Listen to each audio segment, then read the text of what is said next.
സംഖ്യാപുസ്തകം അധ്യായം 23. അനന്തരം ബിലെയാം ബാലാക്കിനോട്, ഇവിടെ എനിക്ക് 7 യാഗപീഠം പണിത് 7 കാളയെയും 7 ആട്ടുകൊറ്റനെയും ഒരുക്കി നിർത്തുക എന്ന് പറഞ്ഞു. ബിലെയാം പറഞ്ഞതുപോലെ ബാലാക്ക് ചെയ്തു. ബാലാക്കും ബിലെയാമും ഓരോ പീഠത്തിന്മേലും 1 കാളയെയും 1 ആട്ടുകൊറ്റനെയും യാഗം കഴിച്ചു. പിന്നെ ബിലെയാം ബാലാക്കിനോട്, നിന്റെ ഹോമയാഗത്തിന്റെ അടുക്കൽ നിൽക്കുക, ഞാൻ അങ്ങോട്ട് ചെല്ലട്ടെ. പക്ഷെ യഹോവ എനിക്ക് പ്രത്യക്ഷനാകും, അവൻ എന്നെ ദർശിപ്പിക്കുന്നത് ഞാൻ നിന്നോട് അറിയിക്കും എന്ന് പറഞ്ഞു കുന്നിന്മേൽ കയറി. ദൈവം ബിലെയാമിന് പ്രത്യക്ഷനായി. ബിലെയാം അവനോട്, ഞാൻ 7 പീഠം ഒരുക്കി ഓരോ പീഠത്തിന്മേൽ 1 കാളയെയും 1 ആട്ടുകൊറ്റനെയും യാഗം കഴിച്ചിരിക്കുന്നു എന്ന് പറഞ്ഞു. എന്നാറെ യഹോവ ഒരു വചനം ബിലെയാമിന്റെ നാവിന്മേൽ ആക്കിക്കൊടുത്തു.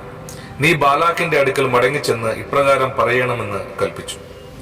അവനവന്റെ അടുക്കൽ മടങ്ങിച്ചെന്ന് അവനും മോവാബ്യ പ്രഭുക്കന്മാർ എല്ലാവരും ഹോമയാഗത്തിന്റെ അടുക്കൽ വന്നിരുന്നു. അപ്പോൾ അവൻ സുഭാഷിതം ചൊല്ലു തുടങ്ങിയത്, ബാലാക്ക് എന്നെ അറാമിൽ നിന്നും മോവാബ് രാജാവ് പൂർവ്വ പർവ്വതങ്ങളിൽ നിന്നും വരുത്തി, ചെന്ന് യാക്കോബിനെ ശപിക്ക, ചെന്ന് ഇസ്രായേലിനെ പ്രാകുക എന്ന് പറഞ്ഞു. ദൈവം ശപിക്കാത്തവനെ ഞാൻ എങ്ങനെ ശപിക്കും? യഹോവ പ്രാകാത്തവനെ ഞാൻ എങ്ങനെ പ്രാകും? ശിലാഗ്രഹങ്ങളിൽ നിന്ന് ഞാൻ അവനെ കാണുന്നു, ഗിരികളിൽ നിന്ന് ഞാൻ അവനെ ദർശിക്കുന്നു. ഇതാ, തനിച്ചു പാർക്കുന്ന ഒരു ജനം, ജാതികളുടെ കൂട്ടത്തിൽ എണ്ണപ്പെടുന്നതുമില്ല. യാക്കോബിന്റെ ധൂളിയെ ആർക്ക് എണ്ണാം? ഇസ്രായേലിന്റെ കാലംശത്തെ ആർക്ക് ഗണിക്കാം? ഭക്തന്മാർ മരിക്കും പോലെ ഞാൻ മരിക്കട്ടെ, എന്റെ അവസാനം അവന്റേതുപോലെ ആകട്ടെ. ബാലാക്ക് ബിലെയാമിനോട്, നീ എന്നോട് ഈ ചെയ്തത് എന്ത്? എന്റെ ശത്രുക്കളെ ശപിപ്പാനല്ലോ ഞാൻ നിന്നെ വരുത്തിയത്, നീയോ അവരെ അനുഗ്രഹിക്കത്രേ ചെയ്തിരിക്കുന്നു എന്ന് പറഞ്ഞു. അതിന് അവൻ, യഹോവ എന്റെ നാവിന്മേൽ തന്നത് പറവാൻ ഞാൻ ശ്രദ്ധിക്കേണ്ടായോ എന്ന് ഉത്തരം പറഞ്ഞു. ബാലാക്ക് അവനോട്, നീ അവരെ മറ്റൊരു സ്ഥലത്ത് നിന്ന് കാണേണ്ടതിന് എന്നോടുകൂടെ വരിക. എന്നാൽ അവരുടെ ഒരറ്റം മാത്രമല്ലാതെ എല്ലാവരെയും കാണുകയില്ല. അവിടെ നിന്ന് അവരെ ശപിക്കണം എന്ന് പറഞ്ഞു. ഇങ്ങനെ അവൻ പിസ്ഗ കൊടുമുടിയിൽ സോഫീം എന്ന മുകൾ പരപ്പിലേക്ക് അവനെ കൊണ്ടുപോയി. 7 യാഗപീഠം പണിത് ഓരോ പീഠത്തിന്മേലും 1 കാളയെയും 1 ആട്ടുകൊറ്റനെയും യാഗം കഴിച്ചു. പിന്നെ അവൻ ബാലാക്കിനോട്, ഇവിടെ നിന്റെ ഹോമയാഗത്തിന്റെ അടുക്കൽ നിൽക്കുക, ഞാൻ അങ്ങോട്ട് ചെന്ന് കാണട്ടെ എന്ന് പറഞ്ഞു. യഹോവ ബിലെയാമിന് പ്രത്യക്ഷനായി അവന്റെ നാവിന്മേൽ ഒരു വചനം കൊടുത്തു. ബാലാക്കിന്റെ അടുക്കൽ മടങ്ങിച്ചെന്ന് ഇപ്രകാരം പറക എന്ന് കൽപ്പിച്ചു. അവൻ അവന്റെ അടുക്കൽ വന്നപ്പോൾ അവൻ മോവാബ്യ പ്രഭുക്കന്മാരോടുകൂടി തന്റെ ഹോമയാഗത്തിന്റെ അടുക്കൽ നിന്നിരുന്നു. അപ്പോൾ ബാലാക്ക് അവനോട്, യഹോവ എന്ത് അരുളി ചെയ്തു എന്ന് ചോദിച്ചു.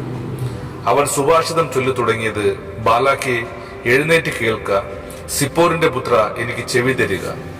വ്യാജം പറവാൻ ദൈവം മനുഷ്യനല്ല, അനുതപിപ്പാൻ അവൻ മനുഷ്യപുത്രനുമല്ല.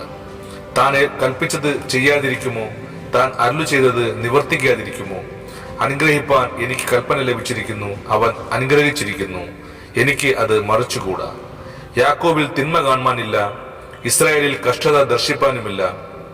അവന്റെ ദൈവമായ യഹോവ അവനോടുകൂടി ഇരിക്കുന്നു. രാജകോലാഹലം അവരുടെ മധ്യമുണ്ട്. ദൈവം അവരെ മിസ്രയീമിൽ നിന്ന് കൊണ്ടുവരുന്നു. കാട്ടുപോത്തിന് തുല്യമായ ബലം അവനുണ്ട്. ആഭിചാരം യാക്കോബിന് പറ്റുകയില്ല, ലക്ഷണവിദ്യ ഇസ്രായേലിനോട് ഫലിക്കുകയുമില്ല. ഇപ്പോൾ യാക്കോബിനെ കുറിച്ചും ഇസ്രായേലിനെ കുറിച്ചും ദൈവം എന്തെല്ലാം പ്രവർത്തിച്ചിരിക്കുന്നു എന്നേ പറയാവൂ. ഇതാ, ജനം സിംഹിയെ പോലെ എഴുന്നേൽക്കുന്നു, ബാലസിംഹത്തെ പോലെ തെളിഞ്ഞു നിൽക്കുന്നു. അവൻ ഇര പിടിച്ചു തിന്നാതെയും നിഹതന്മാരുടെ രക്തം കുടിക്കാതെയും കിടക്കയില്ല. അപ്പോൾ ബാലാക്ക് ബിലെയാമിനോട്, അവരെ ശപിക്കുകയും വേണ്ട, അനുഗ്രഹിക്കുകയും വേണ്ട എന്ന് പറഞ്ഞു.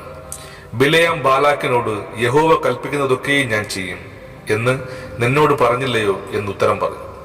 ബാലാക്ക് ബിലെയാമിനോട്, വരിക, ഞാൻ നിന്നെ മറ്റൊരു സ്ഥലത്ത് കൊണ്ടുപോകും. അവിടെ നിന്ന് നീ എനിക്ക് വേണ്ടി അവരെ ശപിപ്പാൻ ദൈവത്തിന് പക്ഷെ സമ്മതമാകും എന്ന് പറഞ്ഞു. അങ്ങനെ ബാലാക്ക് ബിലെയാമിനെ മരുഭൂമിക്ക് എതിരെയുള്ള പെയോർ മലയുടെ മുകളിൽ കൊണ്ടുപോയി. ബിലെയാം ബാലാക്കിനോട്, ഇവിടെ എനിക്ക് 7 യാഗപീഠം പണിത് 7 കാളയെയും 7 ആട്ടുകൊറ്റനെയും ഒരുക്കി നിർത്തുക എന്ന് പറഞ്ഞു. ബിലെയാം പറഞ്ഞതുപോലെ ബാലാക്ക് ചെയ്തു. ഓരോ യാഗപീഠത്തിന്മേലും 1 കാളയെയും 1 ആട്ടുകൊറ്റനെയും യാഗം കഴിച്ചു. ആമേൻ.